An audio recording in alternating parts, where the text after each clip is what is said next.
ભરૂચના એક શખ્સને online Google રિવ્યુના task પૂર્ણ કરવાના બદલામાં રૂપિયા કમાવાની લાલચ આપી ભેજાબાજુ 1.30 કરોડની ઠગાઈ કરવાના મામલામાં સાયબર ક્રાઇમ પોલીસે સુરતના 2 શખ્સોની ધરપકડ કરી કાયદેસરની કાર્યવાહી હાથ ધરી છે.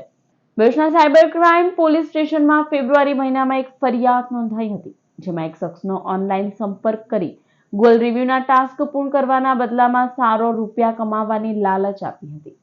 તેમને વિશ્વાસ બેઠો હતો. ત્યારબાદ ફરિયાદીઓને વિશ્વાસમાં લઈને ટેલિગ્રામ ઉપર લિંક દ્વારા ડમી એપ્લિકેશન ડાઉનલોડ કરાવી ઇન્વેસ્ટમેન્ટ કરાવી મોટું વળતર મેળવવાની લાલચ આપી અલગ અલગ યુપીઆઈ આઈડી તથા અલગ અલગ બેંક એકાઉન્ટ્સમાં અલગ અલગ સમયે કુલ 1.32 કરોડ ભરાવ્યા હતા.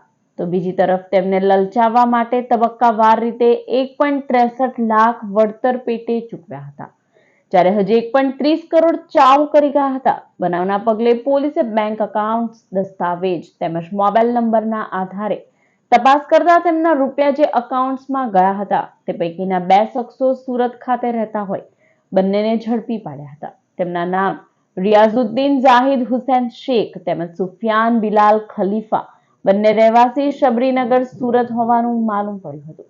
પોલીસે બંનેના રિમાન્ડ મેળવવાની કવાયત હાથ ધરી છે.